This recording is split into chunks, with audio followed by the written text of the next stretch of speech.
Why do we like the sound of revolution as Americans? Because we had the one that worked out. We had the one that worked out. So when we think about American Revolution, we think about freedom, getting rid of a tyrant.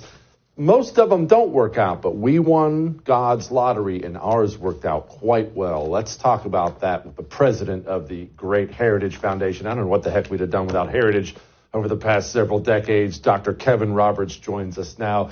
Okay, Kevin, could you please, before we dig into the American Revolution, tell people, because most don't know, especially because our education system sucks, what was America like before the Revolution, the 7 Years' War? What did that have to do with anything?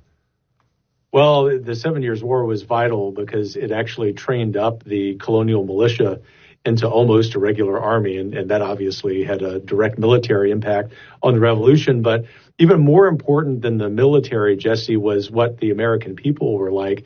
And ultimately, they had an emerging American identity. They had an identity that was becoming very different from the British identity. It's a way of saying that we're very fond in the United States of claiming that we're a classless society. That's largely true. It's particularly true in the mid-1700s in contrast to Britain, which, of course, was a heavily infatuated with class. All of that to say, America was a middle-class place. You could earn a good living if you were free. Obviously, there were slaves, and the United States fixed that eventually. But if you were a free person and you worked hard, you could get ahead in every colony and every city in every colony. And that was very different than Britain. And so it was primed to be in a successful revolution against the British Empire. The 7 Years' War also really depleted the British Empire in many ways, them pulling back from the wilderness, leaving our people naked out there, didn't it?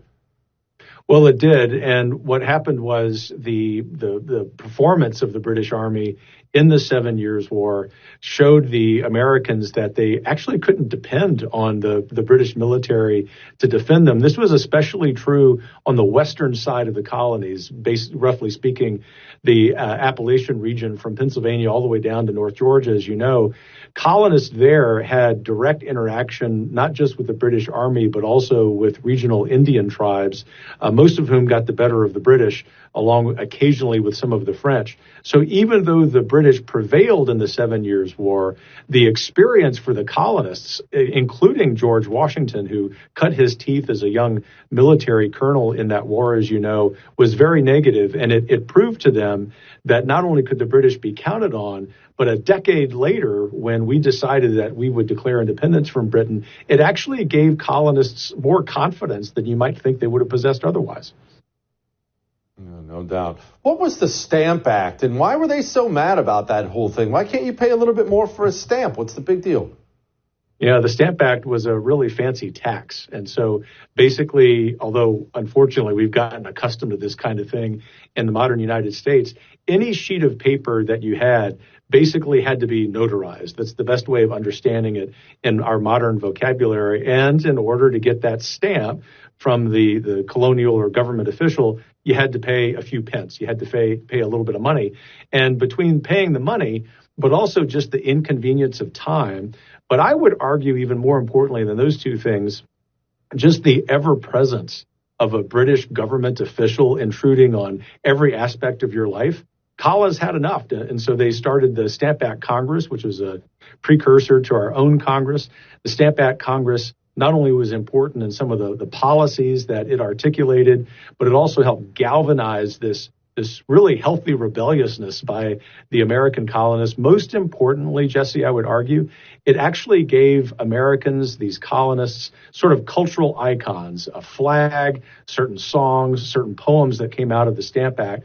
This is really important because for the first time in an organized way, it gave Americans a sense that they really did have their own identity that was separate from the British. We underestimate the importance of that because it's kind of vague, it's intangible, but that sense of a shared identity across the 13 colonies was vital to the ultimate success of the American Revolution. It wouldn't have happened without the Stamp Act. Speaking of success, let's fast forward through a couple things. Obviously, the United States of America became an incredible success after we gained our independence. As I said in the opening, though, that is not the norm. Kevin, as you obviously know, revolutions are generally disasters. Almost every time they're disasters. It's not hard to get people angry about the regime in power and toss them out. It's very difficult to land with something decent on the other side of that. But we did. Why?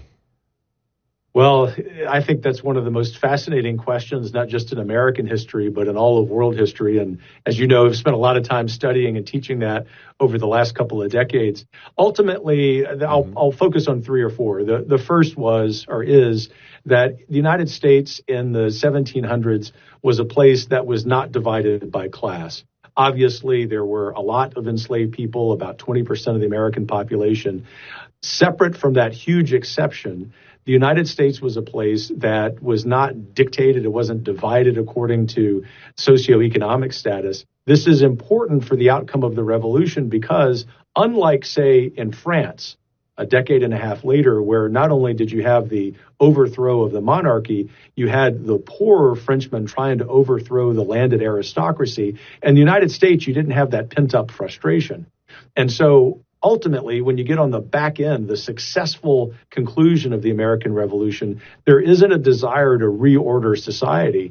In fact, there is a desire to continue something, ironically, that the British taught the Americans, which was that you wanted to have both liberty and order, something that Washington called ordered liberty. You wanted to be a free person, but you also understood that there were certain conventions in society. There were certain customs. You had a moral obligation to help other people be free. That was a distinctly American idea that was utterly lacking in France, where freedom came to be defined as your freedom to do whatever the heck you wanted to do. In the United States, it was much more ordered, dare I say, more virtuous. And then the last reason, I think, is that the United States was a place because even though it was much smaller when the American Revolution was concluded than it is today, that geographically you could move around. You could actually experience your freedom physically, geographically. And so that really accentuated that lack of motivation that most Americans had to upend society, because if you didn't like your life where you were, for the most part, if you were a free person, you could get up and leave. And that actually propelled the westward expansion that continued all the way until the early 1900s. Okay, so let's switch gears as we wrap this whole thing up here.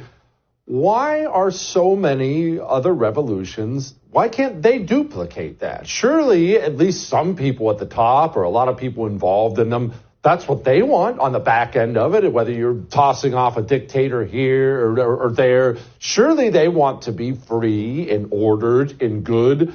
But it pretty much never works out that way. Why do they fail where we succeeded?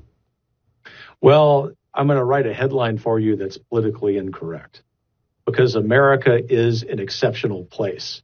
And it's exceptional, meaning that we aren't superior to other people by any stretch. Every human's equal in the eyes of God, obviously. But we have some exceptional qualities about actually wanting to have an orderly transition of power that comes, ironically, from the political philosophy we inherited from the British.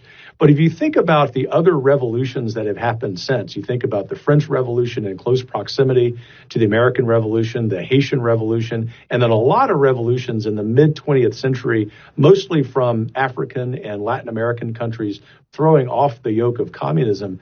Many of those countries continue to struggle with that because they have inherited this disease of Marxism. The institutions that the communists, for example, took over in those countries, this is a really important lesson for us in the 21st century in the United States, actually miseducated their people. They miseducated them so that they didn't understand not just how to be free, but they also miseducated them in understanding that order, that sort of government power came from on high, not just a king in the case of the 1700s, but in the case of the communists from the Politburo. But instead, we understand in the United States, sovereignty comes from the individual. It comes from nature, or it comes from God. And that is a really underappreciated aspect of why most other revolutions fail. We ought to feel very blessed in the United States to have had such a successful revolution that has persisted in its ideals and well until the 21st century.